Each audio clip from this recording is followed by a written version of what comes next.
how diverse the Airsoft world was, it really do hurt. I've been shot at to a place called Basra, a place called Musakala, a real steel environment, proper soldiering. Airsofters absolutely love pinging me. Some people might give me some hate for calling it a hobby. Hello troops, welcome back to the channel and the podcast. It's Dan from Hades Airsoft. Joining me on this episode of the Poncho podcast is Jared from Hackle Media. Jared is a serving member of the British Army. He is a sergeant in the Royal Welsh Regiment and he has been on combat operations to both Iraq and Afghanistan. Now troops, as a bit of a trigger warning, we do speak quite frankly about those operational deployments, both his experiences and my own, the impact that it may have had on our loved ones, as well as some combat footage that I shot while I was deployed to Afghanistan. If you feel you may want to skip past any of these sections, then please do so and enjoy the rest of the podcast. We speak at length about Airsoft, its potential place within the British military as a training tool, Airsoft content creation, and Jared's own journey as a content creator and photographer with his brand Hackle Media. I'd also like to take this opportunity to thank everybody that contributed extra content for the podcast. I've included their Instagram tags, so please go and give them a follow. Troops, this was a fascinating conversation. I'm very grateful to Jared for him taking the time out of his schedule to come and take part in the podcast and actually help me with the lighting and the staging of the podcast. And it was just a good opportunity as well to get to know him better. So without further ado, troops, let's get amongst it. This is Jared from Hackle Media. Yeah, thank you very much for being here, man. Cheers, mate. Nice to catch up again. Yeah, for sure. A little while, January? Yeah, I think. January was when we did the prison course. Correct. The biggest question I've got for you, because you're not a player, No. okay, which is fine. No. Which is fine. But as a non-player, I'm really curious as how you're now in the CQB, Airsoft CQB space. So how did you fall into teaching civilians CQB skills in an Airsoft environment? So it's a bit of a roundabout story. So I fell into Airsoft as such, like you've referred to me as a non-player, which I am. When I started doing the photography, I thought, how can I build up a portfolio as quick as possible with models as such as freely as possible. So I reached out to a company in South Wales called Celtic Airsoft and just asked if I could come down and just do free media days for them and then just shoot content for them and obviously give it back to the players. Okay. And then a couple of those just to build up my knowledge set and my portfolio skill set.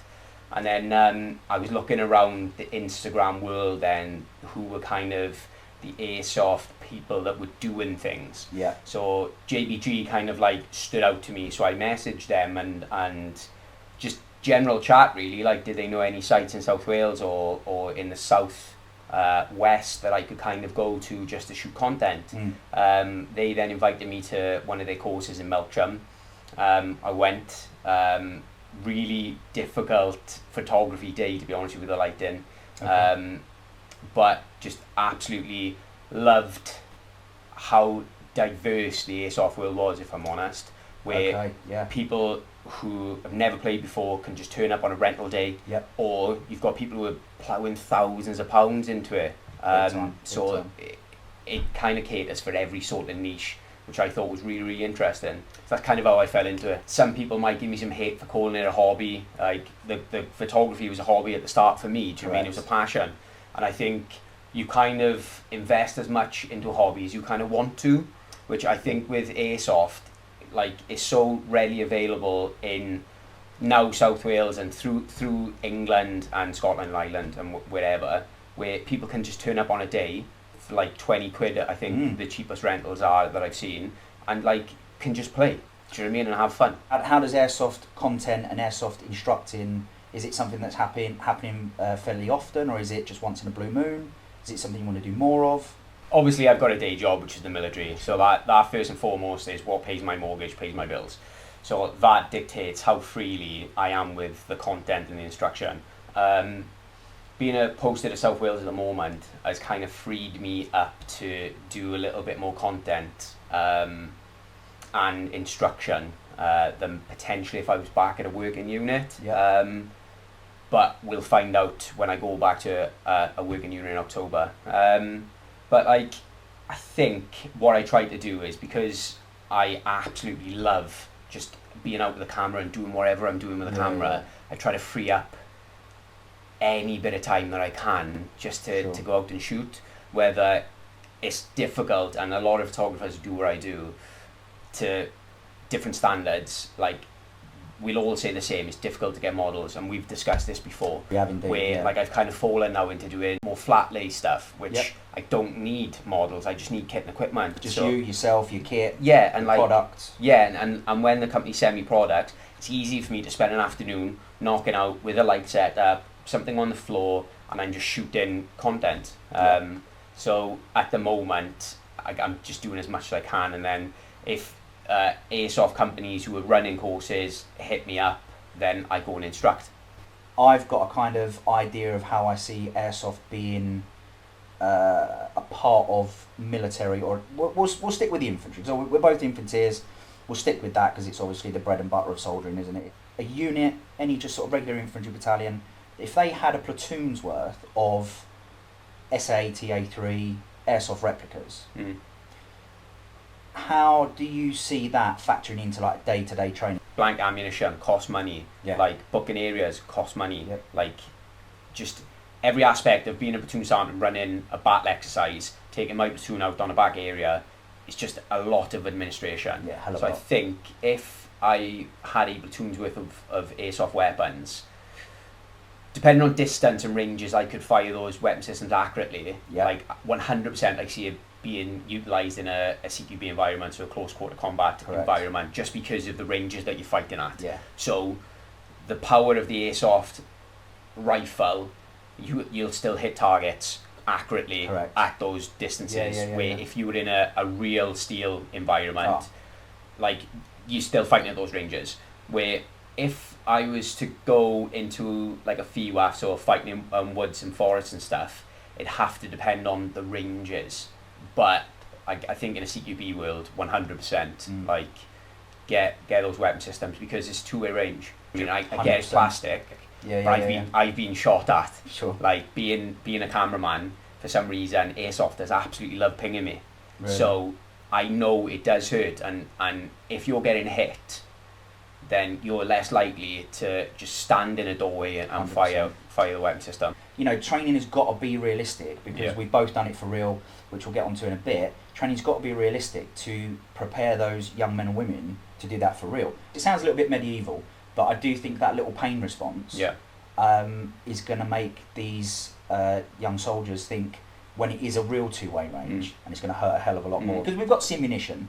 I was literally about to go on simunition. Explain a little bit what simunition is. Basically like paint bullets, paint pellets as such, and they really do hurt. So you can see people's skills and drills tighten up, because as soon as they get hit by it, they understand the pain. Cool. All right. Well, we're kind of onto the kind of more military stuff now anyway. So if you want to just give us a little breakdown of your career. So I was originally a stab. So a reservist, an opportunity come to deploy with the Royal Welsh to Iraq. Obviously jumped at it to a place called Basra, predominantly with Charlie Company. We're in Basra Airport, or the Cobb as it was called at the time. And we used to do little ops around Basra, going to the Palace, the PJOC, places like that. Doing like satellite patrols, strike patrols, where we'd transit from Basra airfield into Basra. It's like 15-20k, something like that, and then you'd go specifically to go and do a task, and then you do a satellite patrol, and then we'd obviously punch back to the airport then. Leading away from that, then I did Herrick 10, went to a place called Musakala, and that was interesting. Like, I spent my 25th birthday in Afghan on an operation called Panther's Claw. It was massive in the papers and stuff. And it was how I explain to people who like, you could look at it as like I was lucky to go away in ops, or I wasn't lucky. Like, I look at it as like I was fortunate. The only reason is because it's like training to be a teacher and then never having students to teach. 100% where agree. I've done all that training and then I was fortunate enough to go away and do my job, like on the front line. Did my time, and then just stayed. Did my NCO Carter, Bravos, which is motor fire controller. Yeah. So my screws course, then I did my Alphas, which was like your section commander in the mortars. Yeah. And then just really loved my first six to 8 years, I think, of my job. I've obviously steered away and gone more mainstream with your juniors and seniors now. Yeah. Down at the Infantry Battle School in Brecon, which is an absolute 5-star on TripAdvisor. But mortars, regardless, will be like will always hold a fond place in my heart, just because I've been able to witness exactly what they have been able to do for me 100%. And my platoon. Yeah, same. Like similar to you, Dan. Like we've both seen actually what a mortar battle can do. Yeah, I mean, just you saying that there, like I remember not long into our tour being like literally digging with my eyelids in an irrigation ditch, almost in a trench really. Yeah. And that was the only thing that was going to get us out of Dodge that quickly, because Fob Inkerman was close by. That was where we was working from at the time. And there's Apaches and other stuff like that, but you know, being in that ditch and waiting for those mortars to come in and seeing just the pure devastation that they caused.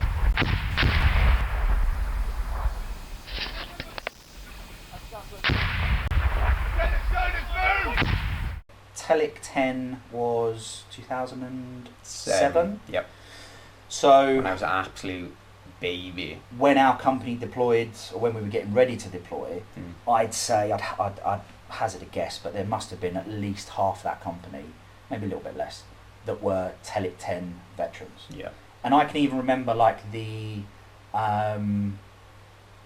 because we left in the middle of the night, and it's almost, this is a little bit cliche, but you know, we were soldiers when they're like shuffling out the block, getting on the coaches. It was a little bit like that, you know. I remember the walk from the block to the armoury where the coaches were, and it was middle of the night, and I remember nobody slept, we were all up, and I remember just getting as much information out of these combat veterans as was possible.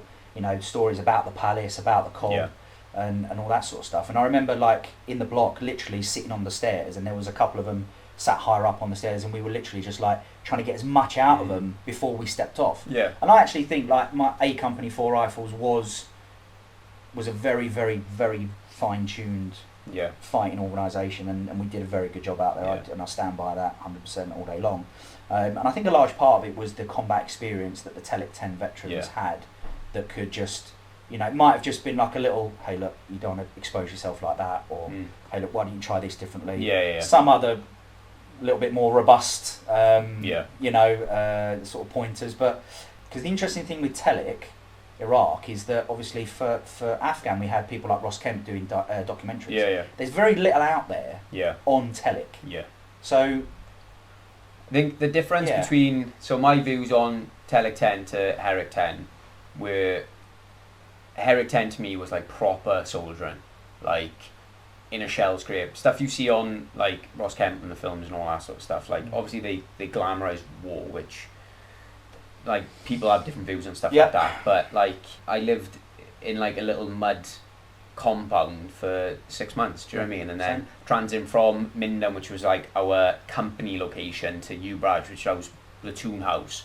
So like for people who don't understand the differences, so like a company normally 100 to 120 blokes, and then a platoon 25 to 30 blokes. So what would normally happen is we would transit, maybe do a week or two down at the platoon house, and then we'd rotate through that. Where the platoon house was probably the forward element. Like you were on the forward line of like your own troops. You were on like the front line. Platoon house, it just felt like not like the OK Corral, but very similar. That's probably where like a lot of my bonds were built, because like you sleep with these blokes, you eat with these blokes, you laugh with these blokes, you write e-blueies, so like little blue letters you write on, used to send them back home and stuff, and like we'd have like phone. Like we had one text link we had. We didn't have that. So like a little laptop where you could type out an email a section out, but then it'd get delivered as like a letter. And we did have a sat phone per company, but like you're fighting at like 3-4 o'clock in the morning to try to make those phone calls, because that's normally when people were like in their house. My mum, my dad, whoever were like kind of finished work, they were in the house, and there's more chance of them than picking up, and then you'd have your 30 minutes a week to make those calls and stuff. Very, very similar experiences. So we were based out of FOB Inkerman, but we were there for probably less than a third of the tour before it was like, hey, we've got a great idea. There's a bunch of dilapidated patrol bases between Inkerman and Jackson. So A Company, which we had, so 3 rifle platoons, we had an FSG, a fire support group, okay, so call it another 4th platoon, and then actually 3 rifles lent us a 5th platoon. So we had to hold a FOB, 4 patrol bases, and each patrol base had, like what you said there, we had like a checkpoint or a kind of a poor Afghan family's house that we'd kind of co-opted. So by the time casualties started happening, which we had a lot of, you know, R&R, so leave, once that kicks in, your manpower just starts to deplete, doesn't it? You know, we had our clerks and our cooks driving Mastiffs and Jackals up and down this 611, the motorway, you know, stagging on at Inkerman, doing an infanteer. You know, some of our clerks have got more combat experience than some infanteers. It's crazy. So similar experiences. I spent the vast majority of my tour in what I would say a fort on a hill, surrounded by the enemy. You know, the closest contact point was, I think, 30 metres from one of the walls. Both my now wife and my parents have both had phone calls where there's a few little noises in the background, a few pops and whizzes and bangs, and then it starts to, that crescendo starts to grow, and then I'm like, hey, listen, I'm going to have to call you back. And I just think about them. I mean, it's a little sort of dip between my wife and I, that like she's been so close, like almost 1 degree of separation. She's been on the end of the phone while this big contact has been going down, and I'm going, sorry love, I've got to hang up. And then she's there waiting for that phone to call back and say, hey, look, I'm okay. And my parents, you know, my little sister and stuff like that, they've all had to put up with it, and I do see it in them now, that in certain aspects, and I do feel responsible for it, because those are experiences that have shaped them.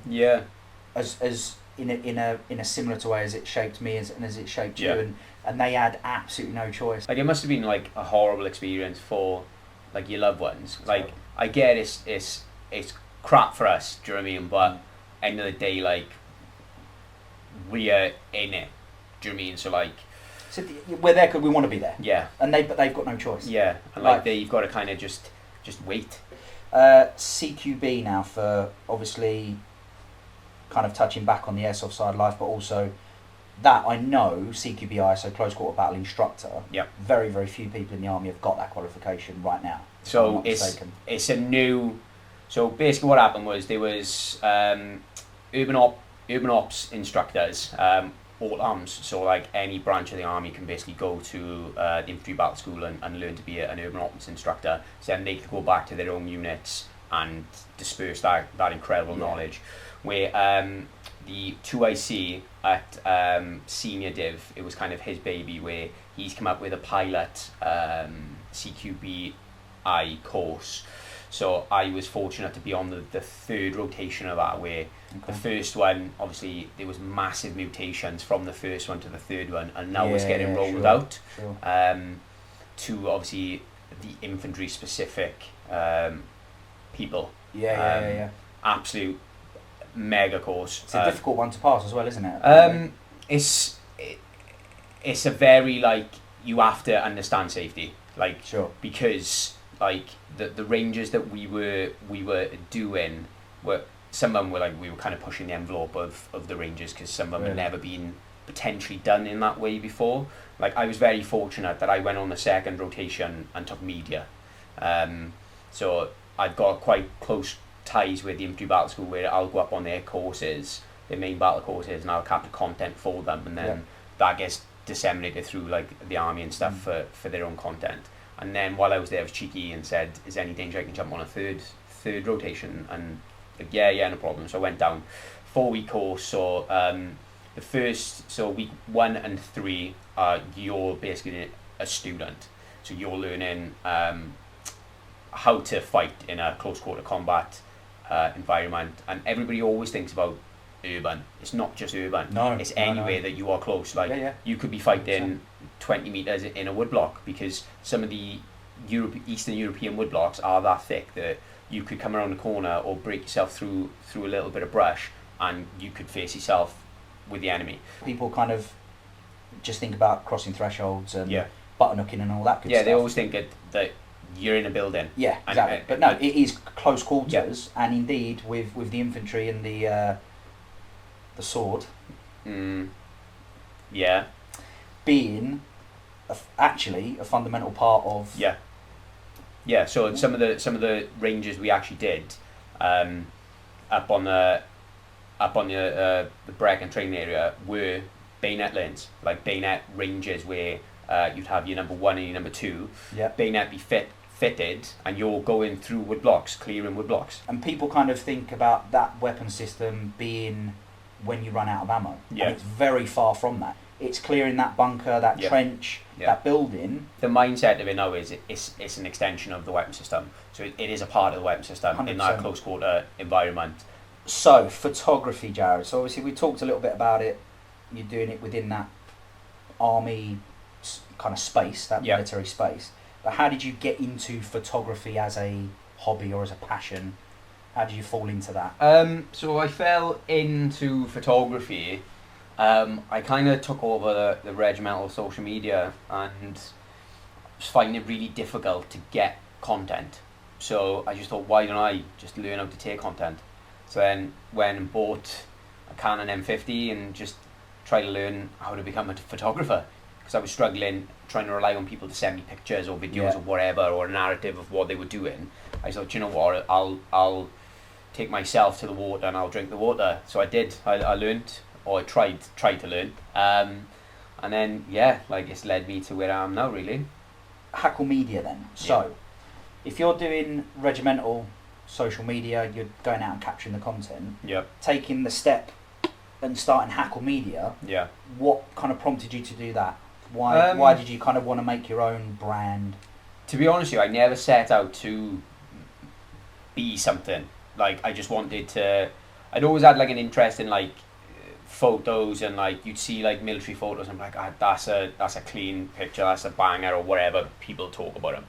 And then I started doing, obviously, like taking my own content and stuff, and I thought, to build a portfolio and to get better at shooting military photography, I thought obviously I'd go out and just do the Airsoft stuff, because nobody has to see that. Do you know what I mean? So like, if they're awful pictures, which the majority of them were, like, I'm constantly learning, where then hopefully, because people are running at pace or firing weapon systems, and then when I transition that into the military world, like, hopefully then my photography is good enough to capture good images. And I was just, obviously, I thought, how can I share the stuff that I wouldn't say proud of, but like I was buzzing with. I mean, like, because I'm creating something out of nothing. Do you know what I mean? Which 100%. Which I think is amazing. I'm not saying my content's amazing, but what I was doing or how I felt about it was amazing. So I thought, right, I never had like Instagram, so I thought I'd create an Instagram account and just share my images. And then, like, a couple of weeks into it, like, the page just grew and grew and grew, where I had a pal who was ex-Royal Welsh, Kip Pest, Jay Saunders. Good So I like just reached out to him, and I said, can I come to one of your content days just to watch somebody who I want to kind of aspire to be? Hackle Media, he was the guy shooting at the day, Jack, really good bloke. And Jay was like, yeah, come along, mate. So drove up and kind of watched Jack set up and get his gear ready and stuff, and he's there with like a really like high spec quality camera, and I'm there with like my 500 quid camera. But I ended up like modelling that day, which was probably really beneficial to me, because then it helped me understand how to stage models, how to dress models, how to respond to models and stuff. So like, that's kind of how the page then started growing again then. And then I had like smaller companies would like send me a t-shirt here or a t-shirt there, or I'd ask companies and be like, just send me something, I'll do some free content for you. A lot of the time it's just like don't ask, don't get, isn't No, it? You just kind of got to bite the bullet, Yeah. send the message. Yeah. And I'd say for me as well, like that's a lot of stuff has come my way just by chancing my arm. Yeah, and being a little cheeky. Yeah. Like, don't get me wrong, like a lot of companies, rightly or wrongly, never got back to me. Do you know what I mean? And that's the nature of the beast. But then some of them did, and then like I created some stuff for them. So like Stab Solutions sent me some stuff, and like I did a couple of pictures for him, sent them, and he was buzzing with them. And then that's kind of how my relationship then proceeded with that company, where he'd send me more stuff, I'd do some stuff, I'd send it back to him, and that. And then once I like kind of felt comfortable doing product photography for a company, Yeah. I started then branching out to other companies, and then obviously did some bits for Airsoft, brilliant like clothing brand, great like ethos, like brilliant company that I've worked for.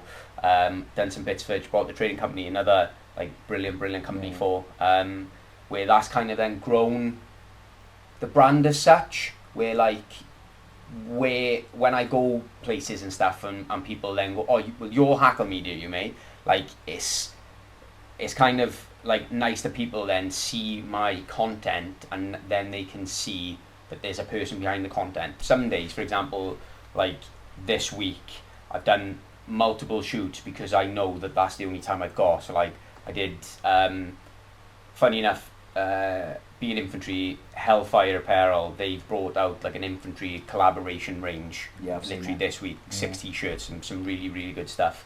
Then I did some stuff for like Valhalla, because they brought out like a fire support, which obviously I'm mortar. That speaks to you. Yeah. So like Sure. they sent me a mortar t-shirt, and like you've seen the images and stuff, and Yeah. like I've tried to cram, not to the detriment of the quality, but I try to cram as much as I can Yeah. to try to establish a brand as quickly as I can. So then Yeah. if I'm then away, so like in April I was sent to Poland, and I did media out there for 12 Brigade, which was a really brilliant opportunity for me, because I worked with some quality like photographers, OTB Media, Rebecca Brown, photography, like Army Fots, who helped me no ends, and it was brilliant to see like the level where I want to be Yeah. to where I was, to then how much I improved in that month when I was deployed.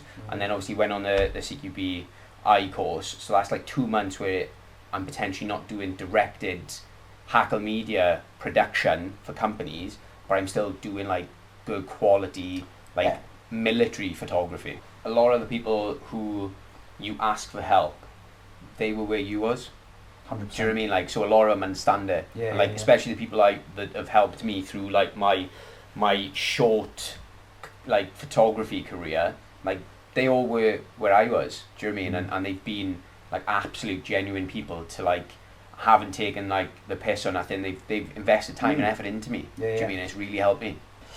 We're going to finish off. We put out some question boxes on Instagram stories, so we've got a few questions here that we're just going to fire at Jared. Yeah. Don't have to. They're not quick fire, but Yeah. you know, see how we get on. And so, what makes a good photographer, in your opinion? I think that was from Alex Hillary. That's a big question. Understanding the exposure triangle.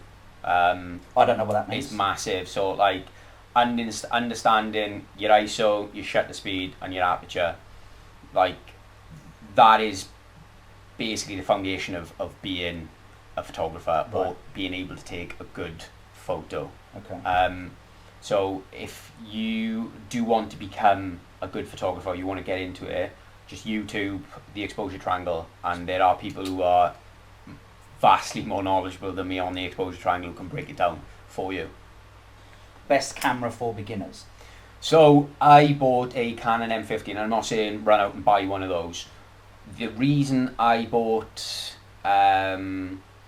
that camera is because of the price range. So like I referred to the car, like I wanted to buy a camera that was cheap so I could learn, because I didn't want to spend thousands of pounds and then not even like photography. Do you know So what I how mean? much is a Canon? So Canon M50 when I M50. bought it, which about 16, 17 months ago, was about 400 quid I think I bought it, and it come with a stock lens. So all a stock lens is just the standard lens that comes with that camera. So it was an 18 to 55mm lens.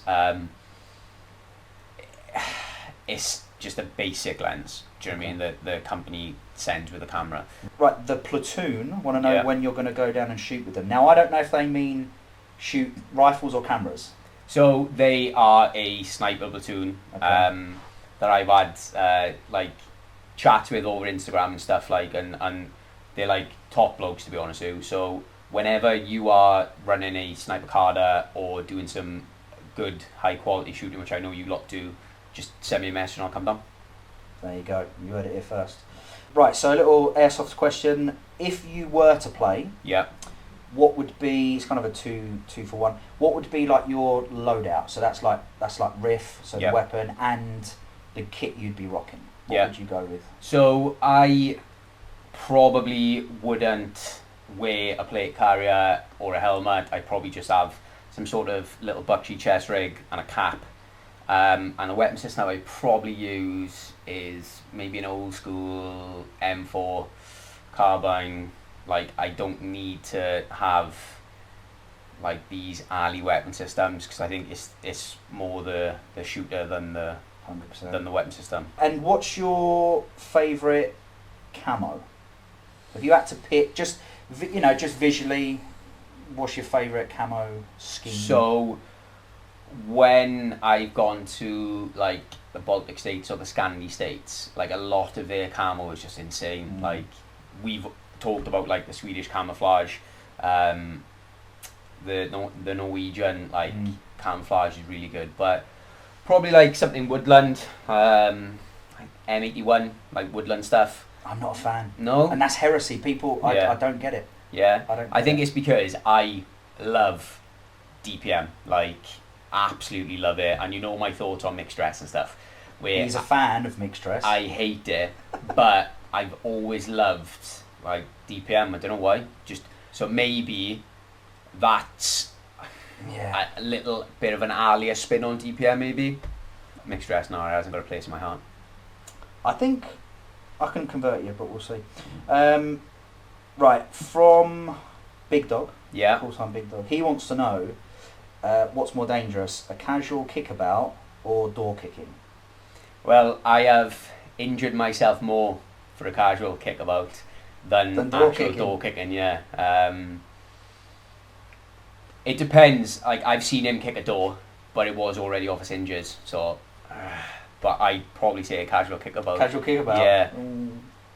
That's probably gonna, that's for people listening or watching, thinking like all the, we've touched on some pretty leery Yeah. situations that we've both been in. Yeah. Yet the casual kickabout is the more dangerous prospect. It's probably hurt me more. Yeah, To be honest. yeah, exactly. Alright, so Airsoft Cat, who's obviously part of Krios, they Yep. want to know, or they don't want to know, they're just saying we need a content day. Yeah. And they do great work. We've Yeah. both worked around them, or I've benefited from them. So hopefully, if there's more sort of airsofty stuff going on for you, you'll cross paths with them. And to finish, Stab Solutions, who we've already mentioned, wants to know how long before all infantry battalions get amalgamated into the rifles. I think it won't be the rifles. I think it'll be a very generic American style where you'll be like 1 infantry, 2 infantry, 3 infantry, 4 infantry. I think it'll be a shame when that does happen. Yeah, I it do will. think it'll be a shame. I think, and it does pay me to say this because you are rifles, but I think how they recruit is brilliant. They have a real strong Yeah. ethos and ideology of how they cut about and how they do stuff. Do you know what I mean? Yeah. Regardless if it's the right way or the wrong way. So I think the way they recruit or how they set themselves up, I think a lot of the army could benefit from. Well, that sounds like a good place to end it. Yep. And obviously over the next, did you say October? Yeah. So potentially some big changes, but hopefully some big changes, but hopefully some bigger opportunities, because that's a whole different content world for you to change your scenery to get involved with. So very best of luck with that, Jared. And thank you very much for coming today, setting all this up. And it's just, regardless of the podcast, it's just been a fucking pleasure, mate. Cheers, mate. Thank Really you very appreciate much it. indeed. Yeah, So, it'd be brilliant, actually. Thank you very much, troops. Jared from Hackle Media. thank you. Yeah, again, just thanks to him very much. With regards to more podcasts, if I can get guests like Jared, then it's going to be a bigger part of the channel. So stay tuned for that. And if you're listening on Spotify, great. Thank you very much indeed for that. And we'll see you next time on the channel and the podcast. Take it easy, troops. That's it. So, mate. Mate, we've done a fucking shift there.